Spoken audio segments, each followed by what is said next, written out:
Let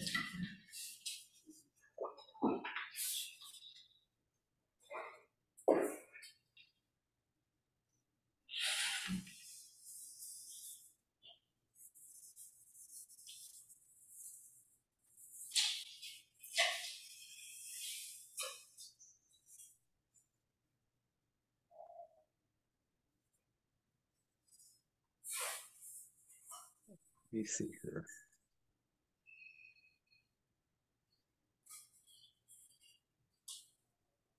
Sorry, trying to arrange things so I can see you best. Yeah, is it okay like this? Yeah, that's good. Are you leading us off, Judah? Yes, I'm leaving it on. Good. If you I'm gonna ask one thing. If you move your chair a little bit further towards the windows, a little bit, you'll be a little further because I'll be able to see the two people, but you'll be in between them. See what I mean? Go further, even further. Right in there, yeah. And then you can come up closer to the screen. Oh goodness, this is getting me in trouble. There you go. That's good. That's good. Totally fine. Yeah. And is it appear to you that I'm looking at you? Yes, it Okay, does. that's important. Okay.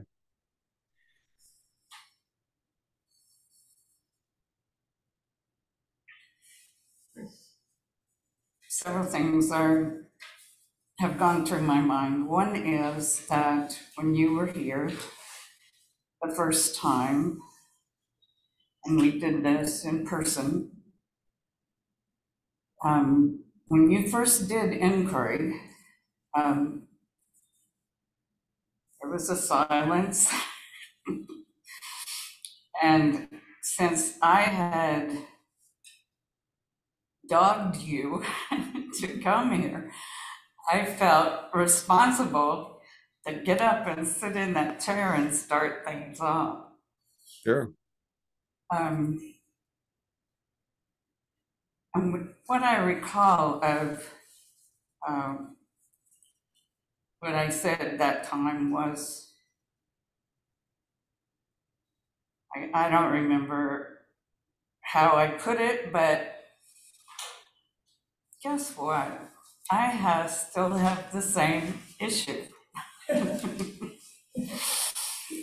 And I want, You're still I you. know, yeah, oh boy. Well, you were gonna fix that.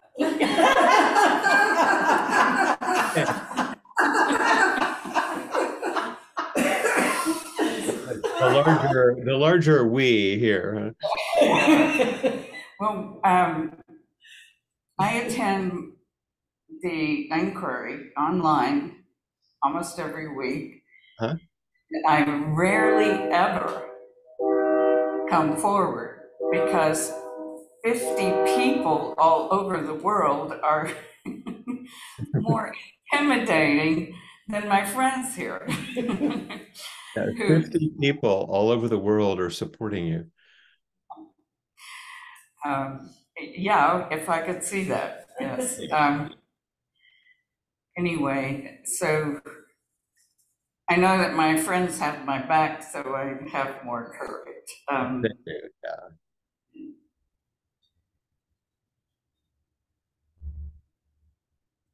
Yeah, well, you've already answered it. You said I'm still me.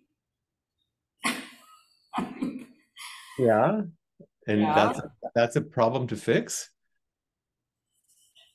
Um, to the extent that I seem to have worn a deep groove in my psyche that says I'm not okay, Uh-huh. that I could be better.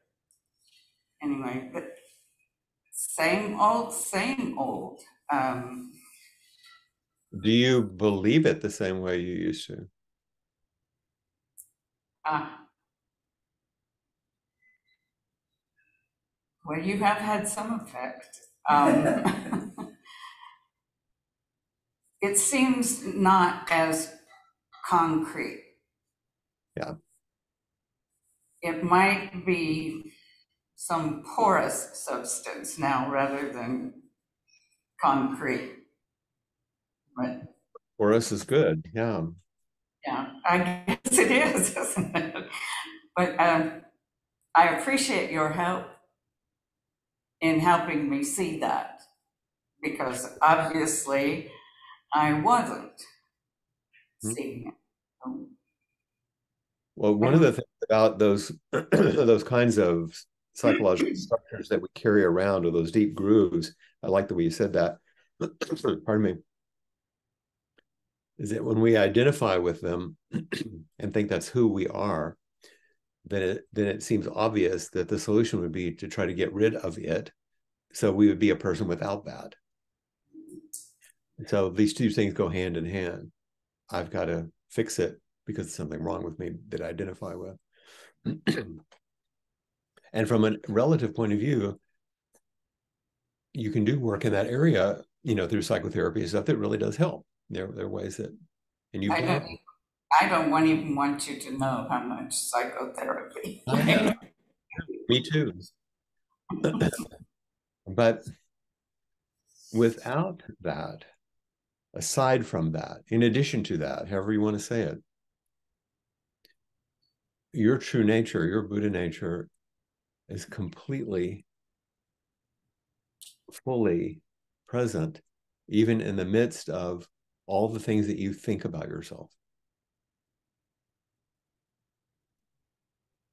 Your okayness, your completeness is already and always present, even in the midst of these deluded thoughts and narratives that you hold to or sustain. Both are true at the same time. You don't have to have every single thing worked out to have a glimpse of your true nature. And the identification with and flowing with that true nature sometimes has a hard time finding a home to live in if you're very stirred up emotionally and physically. That's true, both sides. So when I said you're still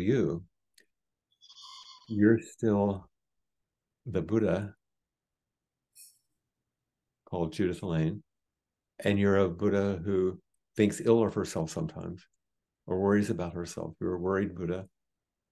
You're self-judging Buddha, but that doesn't mean you're not a Buddha.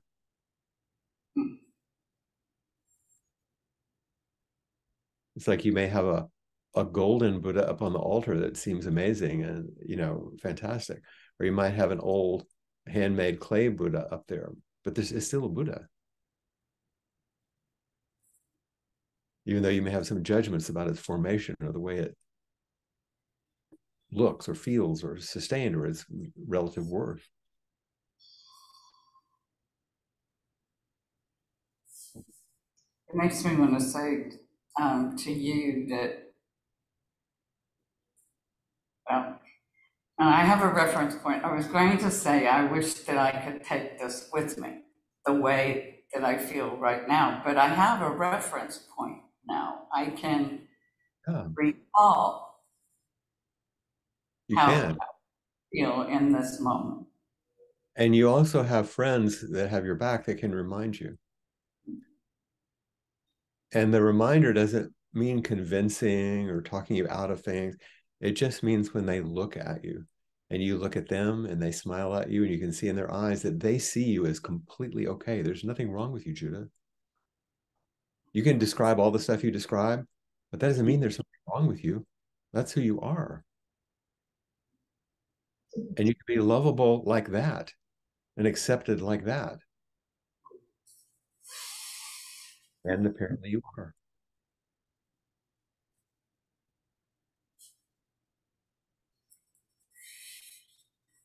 Okay, onward and upward. Are you done? Huh? Is Well, that all for you right now? I think for the moment anyway, I get it. But what happens when, What did Suzuki Roshi say when David asked him what's the essence of practice of Buddhism? everything changes. Even those moments that appear clear and open. This is why we continue to practice.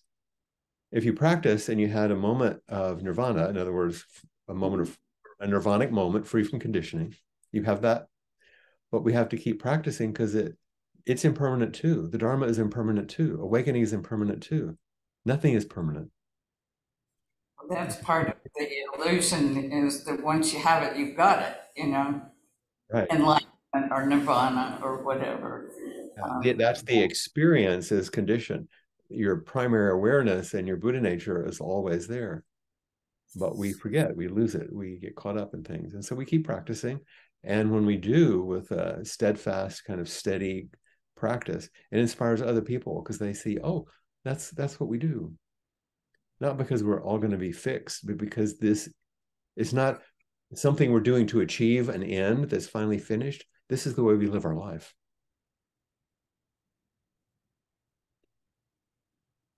You probably remember me telling a story that comes from the early days of the Buddha, in which he, during the monsoon seasons in northern India, they would go places because you couldn't travel around much. Pardon me.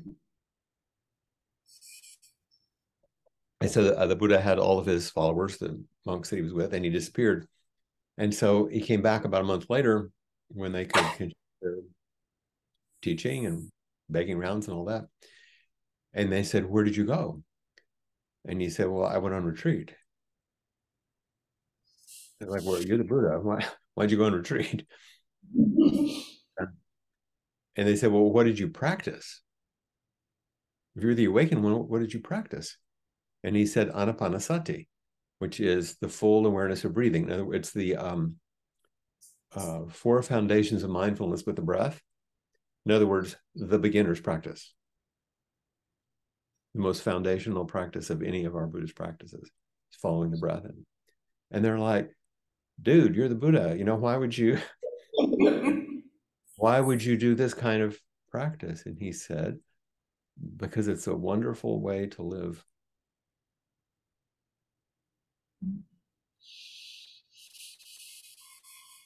Unconcerned about fame, gain, whatever. Just once you decide to practice, it's not about like getting a degree. It's just about continuing the curriculum. This is what we do. This is the way we live. It's a good way to live.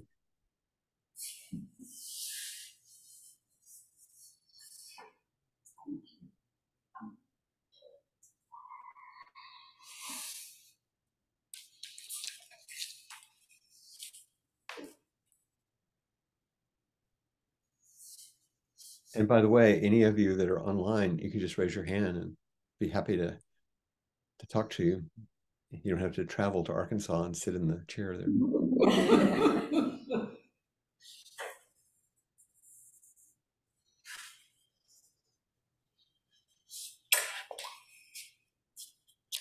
And if you want to engage in some forums, which we do so often in Zen practice, here's a forum. What is your name, by the way? Lisa? Lisa. Okay. So if you don't mind, would you mind helping other people by being the model for it? Sure. Okay. So stand up and go behind your chair. Stand behind your chair and face forward. So if I was sitting in front of you in the chair or the seat, we would bow to each other. You would bow. And that's an indication this is not going to be an ordinary conversation. We're going to sit down and have a meeting between a teacher and student. So then you take your seat. And then when you finish, we'll do the same thing. You get up and go behind the chair and we go, "Thank you very much. That was really lovely." So it's just a little bit of a ceremony, but also it sets a context, that it's not just like hanging out at the bar, eating here. I know you don't think that. I'm being a little silly, but thank you for stepping forward because I know it takes a good bit of courage to make that little walk too.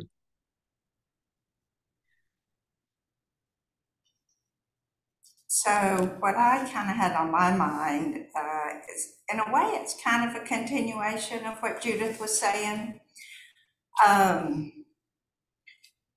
I have a lot of anxiety, And often when I sit, I start having like these really obsessive thoughts about things that I would rather not think about. And I know you're both a Buddhist and a psychotherapist. And so it can be really hard. Um, so I think, well, maybe if I sit longer, the thoughts will go away, but it usually doesn't work that way. So I just like some of your thoughts on Right, it's a really good question. What's it like when you're doing kinhin or walking meditation? that. It's much better. Less thoughts, Now, I wondered about that because if you have a lot of anxiety, it's such an embodied experience that sometimes just gentle movement, even if it's contained like that, can be maybe a more wholesome practice for you in some ways. Not that you don't sit, but it could be that walking meditation, especially in this particular way, might be really useful just so you're not quite as disturbed because the thoughts come on top of the physicality of the anxiety, I bet. Then once the thoughts start, that adds to the anxiety. Does that make sense? that does. Yeah, that's the kind of loop. Yeah. So just from a very practical practice base, uh, I would recommend, this is your teacher recommendation, do more walking meditation rather than simply sitting. The other piece is because I know, I'm guessing you have probably worked on these kind of things psychologically or otherwise, um, that you're aware of all that. So I don't need to add much. When you're sitting and you begin to have these kind of thoughts and the feelings in your body that you were calling anxiety, those kind of sensations, it's similar to what I mentioned yesterday. Like, how do you know? There's an awareness that's noticing that actually isn't caught in it. You just notice. But because you're feeling it so physically and because your mind gets so busy, that can seem like static in the system. Like the train is going by constantly, making all that noise. But you forget that it's going through stillness and silence. And this is more conceptual, I know. But if you can remember that there's a little corner of luminous mirror wisdom in there that's watching your anxiety and watching your shakiness in your body and watching those, reflecting those thoughts that isn't caught in any of them. And just to know that, maybe the experience doesn't change, but to know that you're the kind of body mind that has these energies, but your Buddha nature is the same as Judith's and mine and everybody else, which is a clear and reflective and steady and present and open and free. And that's that bit of awareness that says you notice.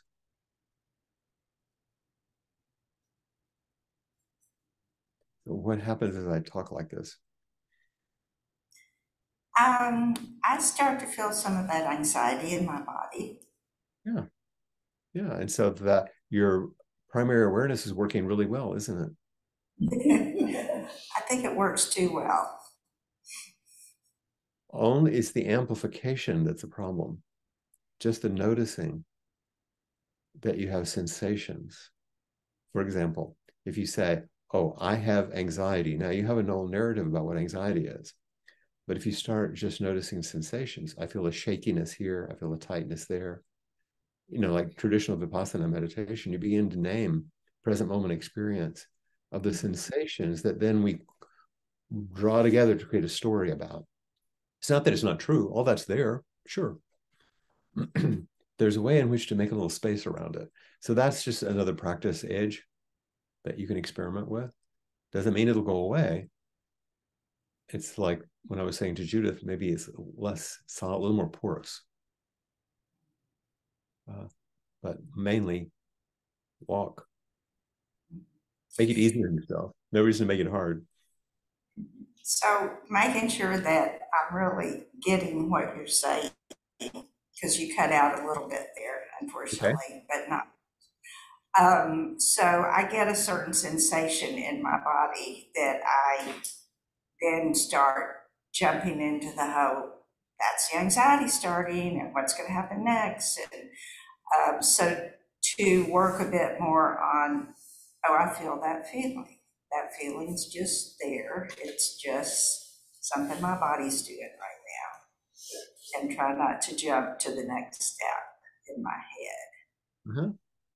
And if you jump to the next step, you notice that, oh, there's the jumping to the next step. Oh, I'm seeing what I see what's happening. But the one who's narrating and the one who's watching isn't caught in it. Mhm. If you can keep that tiny bit of space, sometimes we can't, we get swept up. That's okay. Again, to release it and have a little more space. But you got the idea. And that's something you can experiment with, which is what practice is really, is a nice guided experiment and coming home to ourselves. All right, well, thank you. Thank you.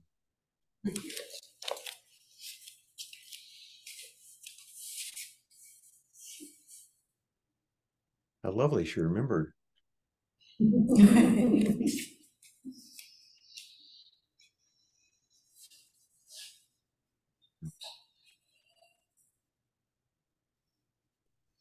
One of the things that I really enjoy in long residential retreats, which we used to do in the old days before COVID, uh, was that as we sit together each day, I have my attendant call on each person. And without their request, I just see every person personally. In other words, you wouldn't have a choice. You join a retreat, that means you're going to see me. Maybe more in a private setting rather than a public setting like this. Um, but there's something about meeting, not because I have the answers or I'm wise or special or anything. There's something about just the meeting itself,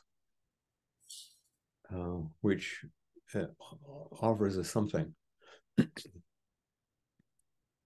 If everything is interdependent and impermanent, this kind of amazing contingent flow, no one person could actually have something called awakening as an object that they would have. It's something that opens between.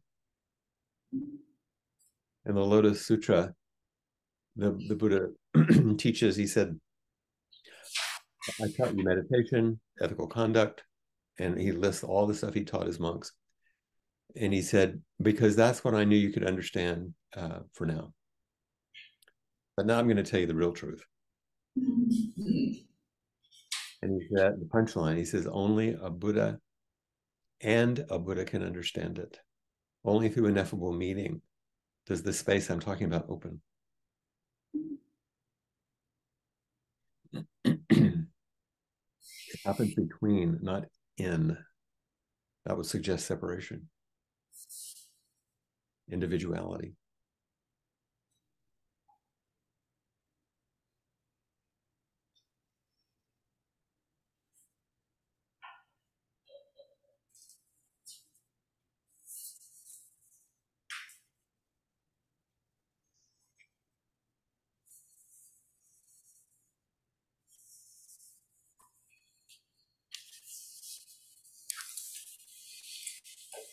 Always feel like I'm hogging the seat. I love coming to speak with you. Um, to sort of follow up actually on what Lisa was sharing, um, I've been given that instruction now quite a few times of, rather than thinking in terms of naming what I'm feeling as anxiety, depression, the the things that my conceptual mind always goes to that. And it's very difficult for me to just name what my body is feeling. I've never been a real sensate kind of person. And I know some psychological reasons for that, but that's the edge of my practice right now, is to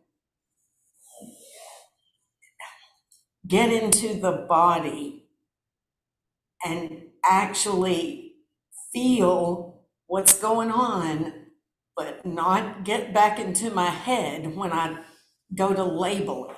Labeling, it seems to be almost like it brings me back here. Do you have any suggestions for me? Well, you might not necessarily start with the body if that's not the easiest thing for you. You could just label your thoughts.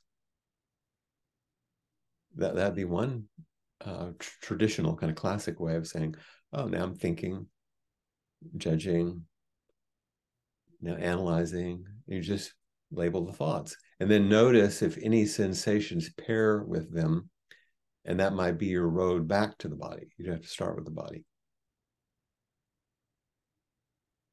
That's one thing. But here's another one. I'm going to use an analogy. When we use our attention and mindfulness to notice present moment experience, whether it's a sensation in our body or a thought, it's almost like you have this like spotlight. It's like, oh, there's a pain in my knee, or there's some fluttering in my chest, and it moves around. It's like, okay, now there's hot flash that I feel, and then now my hands feel really cold. You know what I'm talking about? It's like this spotlight that moves around, and it can be extremely useful to help us cultivate that witnessing capacity and some discernment. It can also get really tiring here and there, and it misses something else. So here's the sort of, it's a little strange sounding, but so you have your spotlight that you're honing to assist you in naming and noticing present moment experience. But then you take that spotlight, little flashlight thing, whatever you got, and you take out the spotlight and you put in a floodlight. And now suddenly you just sit, boom, wholeness. Just the whole thing without any particularity. Just this whole being sitting. And all those energy circuits may be flowing around and thoughts may be happening. That's okay, because you're the wholeness in which all that's moving. And just sit as that fullness without following any of the other things or having to attend to them. And it could be that your makeup might experience a shift. It would be an interesting experiment to go from the spotlight to the floodlight of awareness and just sit as wholeness. What happens as I talk like this to you now? Because something's happening. I'm thinking about how I have lately been practicing with a Tai Chi and Qigong master, and that's helped quite a bit in my ability to not use the flashlight, but be more in a larger sort of Energy space. body. Yeah, yeah. So Exactly. that's what was happening, and I've really I think like Lisa that I often do better with my just being able to focus on what's going on inside here when it does involve some movement. Uh-huh. So I was glad that you said that won't substitute for Zazen necessarily, but it is Zazen as well. I mean, am I right about that? Yeah, imagine, most of the time we classically will sit for a period like we've just done, and then we stand up. You've been sitting for a while, so it feels good to stand up and move. Right. Uh, it isn't just to rest. There are more things to it, but it's a nice rhythm. Uh-huh. What if you start with walking so that you then can tolerate sitting? Yes. I've done that quite a bit at home with starting with Tai Chi, Right. then sitting on the cushion, and that Yes. does tremendously. Yeah. And also, if you feel like, let's see, how long can I sit before I start feeling really anxious? Well, uh, 15 minutes, maybe, I don't know. I'm just making this up. So if that's the case, then sit for 10. Don't push it and sit more. Sit less so you feel successful and at ease so you don't worry. And if you want to sit more at some point, you can, but back off so you don't have the pressure. Yeah. That's very helpful. Right. Yeah. Because most of us say, oh, I'm gonna get better. I'm gonna improve. Like that's not what we're I'll about. sit for 30 minutes. And the last 15 are just like, ugh. It's like So, you're like I said to Judah, you're still you and you will continue to be you. Work with you, not an ideal you, some idea you have of you. That's where a lot of this comes from anyway. Love yourself, accept yourself, practice with yourself. See what sort of Buddha you are. Not try to make yourself in the image of some other Buddha.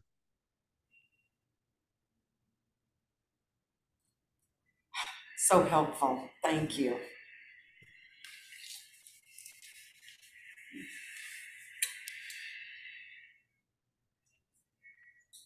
The other thing you're all doing really well too is that even if there's nothing in front of you, when people come to sit down, they pull the chair out. And you're not doing that. You're leaving the chair where it is. Very good.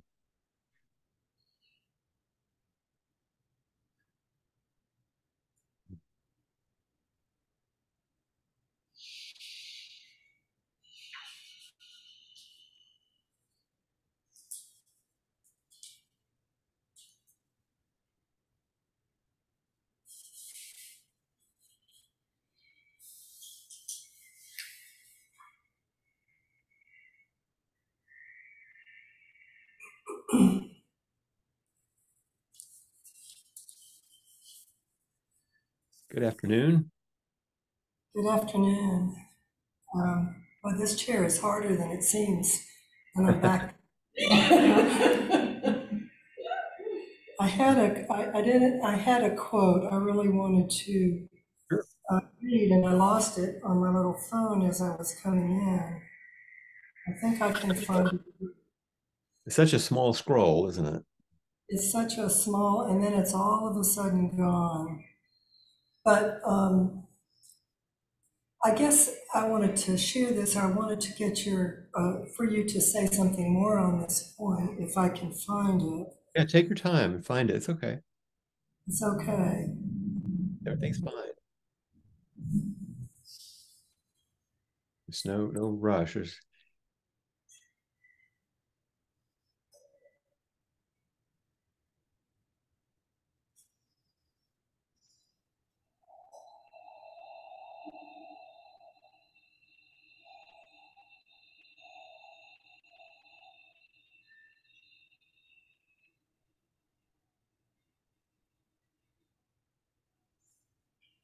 It's strange how something that is so easy to see and find when you're in a situation like this, it like disappears. Well,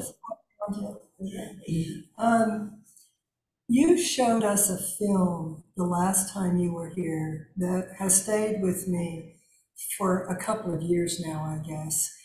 And it was the film of all the people trying to get their balance in this unbalanced world. Right, right. It's a very, very powerful piece, isn't it? It was very powerful, and I think I've come to appreciate it more as the couple of years have gone by. But there were a couple of quotes in the book that really directly addressed that film. That film kept coming up in my mind. I thought of it today too, by the way, when we were talking about this. You did? And so the quote I was really wanting to hear from you on was on the chapter on control. And I don't know exactly where it was. I'm sorry, I've got this iPhone version. It's on the chapter on control. On control. Okay.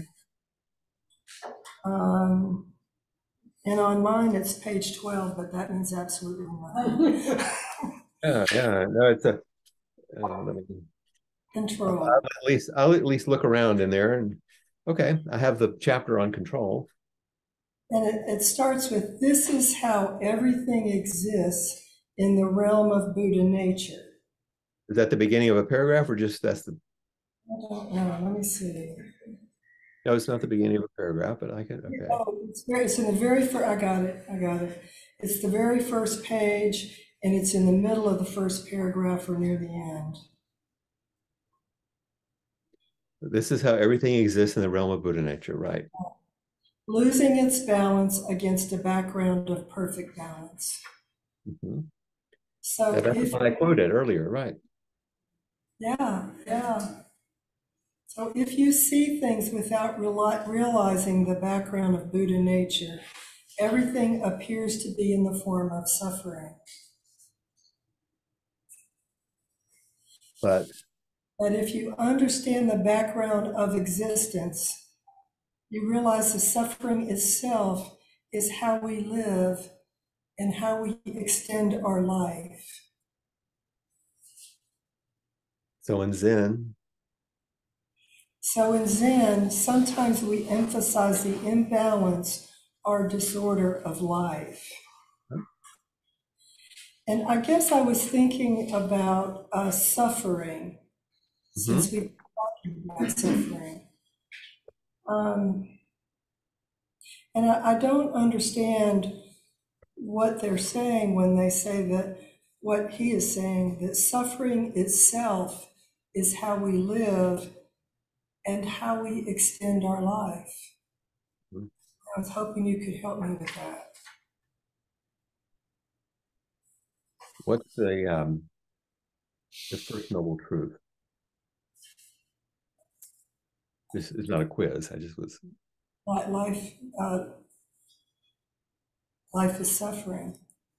Yeah, and it's a little totalizing to say it that way. It's often translated that way. I understand that if you have a human body and you are incarnated in this life, you will have some suffering and some dissatisfaction. That's part of what it means to have an impermanent, conditioned body in life, because things will inevitably happen.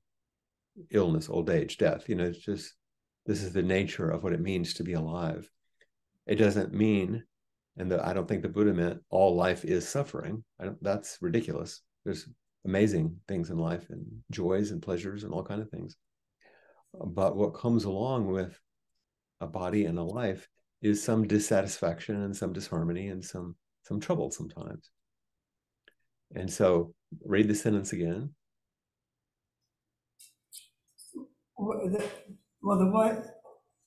So in Zen, sometimes we emphasize the imbalance or disorder of life. Well, the one you read before, which is our life, seems like our life is.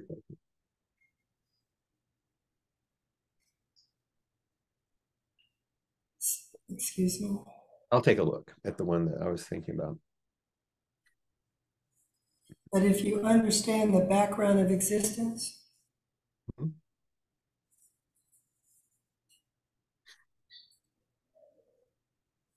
you were asking me about the extending thing. yes, you realize that suffering itself is how we live and how we extend our life. Mm-hmm.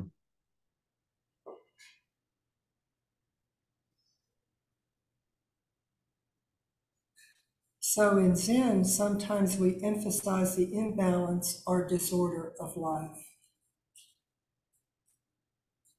It's how you, suffering itself is how we live, meaning that's the first noble truth. And it's interesting how we extend our life as through the negotiation of this impermanent conditioned body mind is how we live. Our commitment to maintaining this and keeping it going is our life. And yet, because there are two faces to this thing, there's the balance and the imbalance, there's the perfection and there's the suffering. Sometimes we emphasize the suffering part because that's what we need to work with, not to fix, but to come in a new relationship with. What's that? Yes. That was a yes. Yes. Yeah, we come Yes. into a relationship with it. I led a retreat here on Molokai, the center here, Huilahulana, a few years ago, with a group. It is actually a group of women. They were all women, because they were women who had met together as a spiritual support group for like 30 years or something. They knew each other quite well. And they'd not studied with me, but they knew me and they wanted to have a retreat. And so they asked if I would hold a retreat. I said, sure. And they said, we want to explore this thing about suffering. And I said, well, you know, Buddhism really isn't about suffering. It's about the restoration of joy.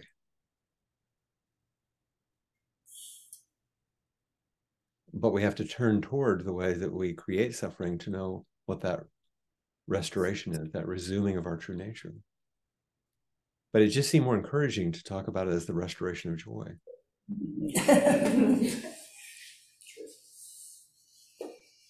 And like that last sentence, sometimes we emphasize, the suffering side, but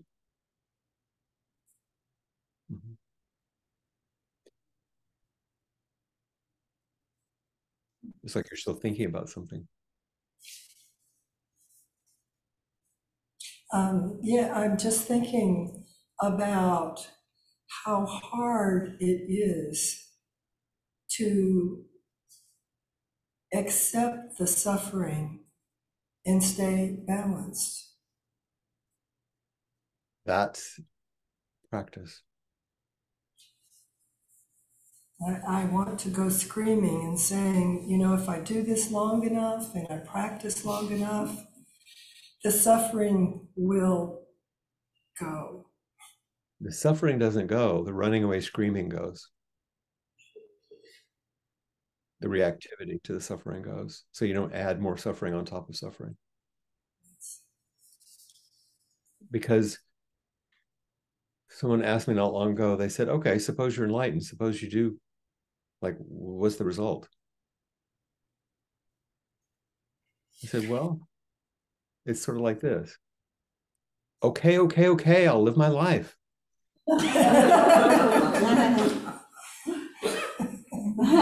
I'll stop fighting reality. Reality always wins. Okay, I'll do it. I'll choose my life, and I'll choose it as a gift. Yes, I think okay, I'll accept my suffering.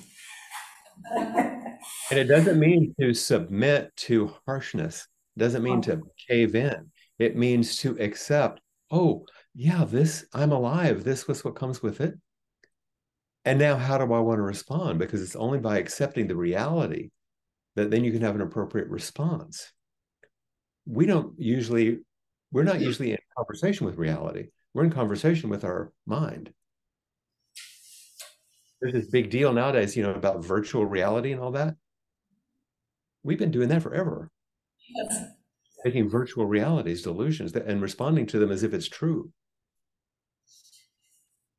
Absolutely. So our ability to be wise means to see things clearly.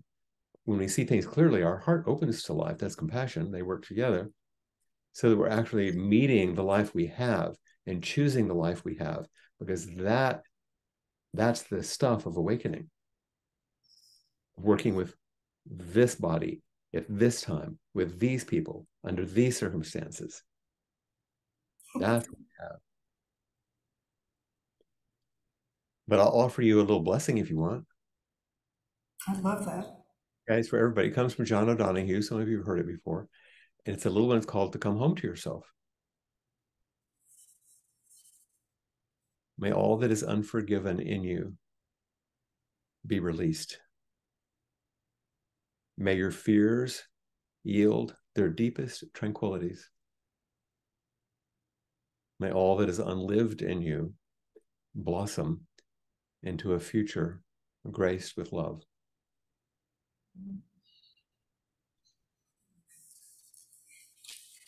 It's a good one to memorize.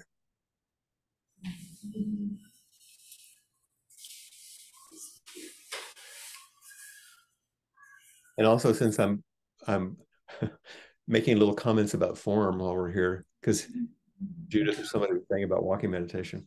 Okay, so this is Namaste. This is Gasho.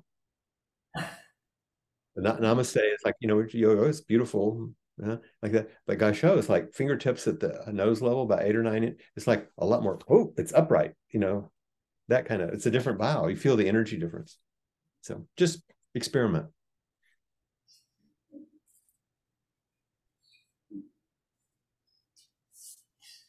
You guys are bringing such beautiful things forward, yourselves, and all that these selves hold, and the deep aspiration for freedom.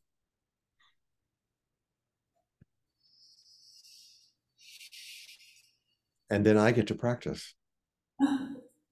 Because when you come forward, I have no idea what you're going to bring or how I might respond. And so I get to be on my practice edge and see where I am. So thank you.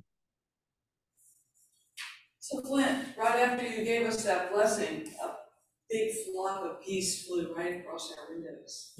Honking and singing to us. What's that? I didn't hear that. It's a little hard to hear in the room.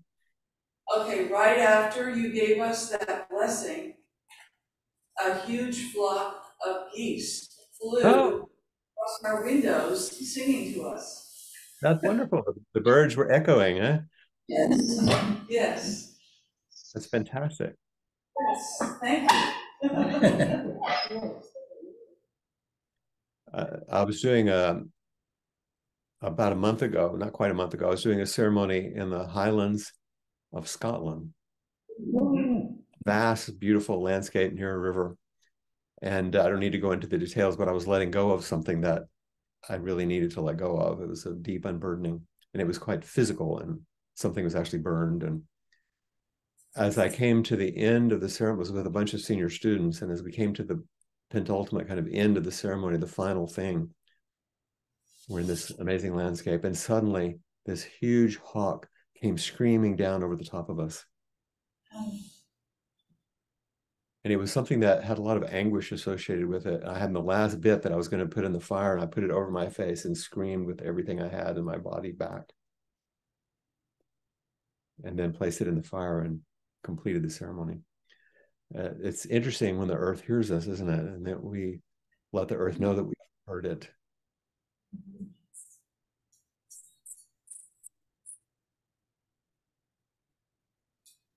I think we're about at time for the afternoon service. Am I wrong? I can't quite understand you. It's a little garbled. Okay. Say it really loud. I think it's time for the afternoon service, at least the schedules. If you're not ready, that's okay. I'm ready. I have my service here. Who's leading service? I suppose I am. I am. Will you join us, Flint? Would you I like? will. I have it. I have it queued up on my computer so I can see. And my understanding is, if I look at my service, we're going to chant the Metta Sutta. Yes. Followed by the 4 practice principles, and then 3 times, and then a dedication. Yes. That sounds great.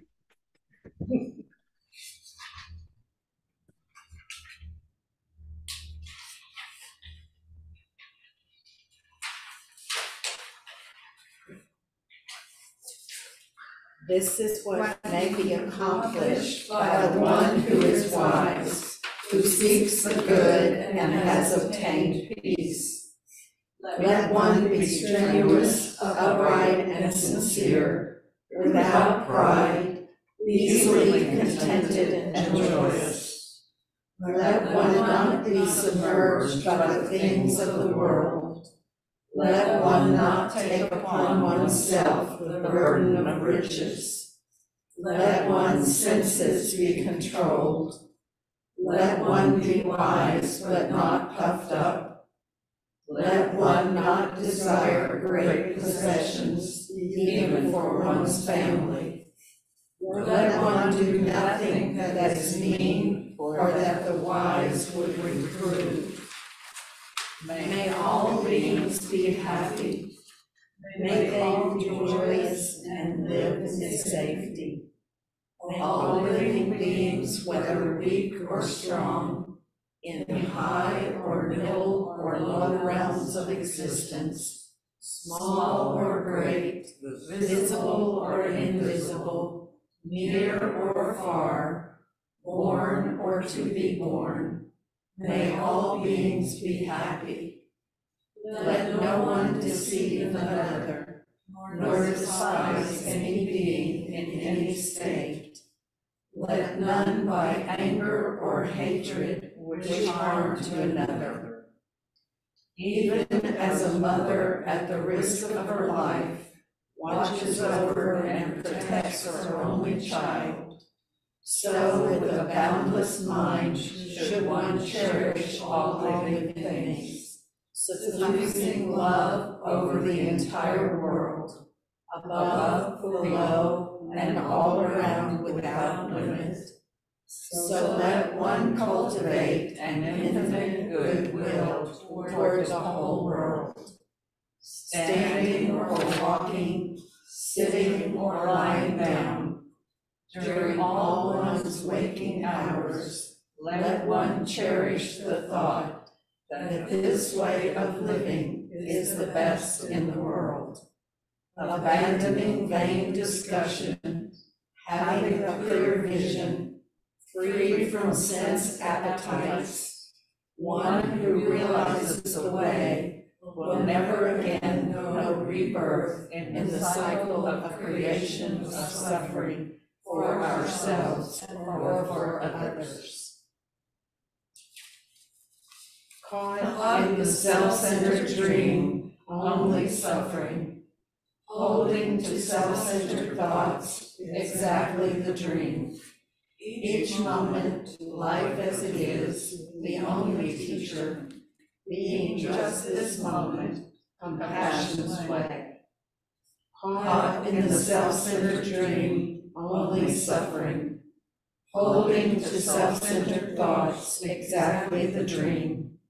Each moment, life as it is, the only teacher, being just this moment, compassion's way. Caught in the self-centered dream, only suffering, holding to self-centered thoughts, exactly the dream. Each moment, life as it is, the only teacher, being just this moment, compassion's way. May all awakened beings extend with true compassion their luminous mirror wisdom. May the merit and virtue of this retreat, along with our everyday practices, extend to all beings everywhere. May all be relieved of suffering, free from fear, longing, aversion, and ignorance, and may the way of awakening go on endlessly.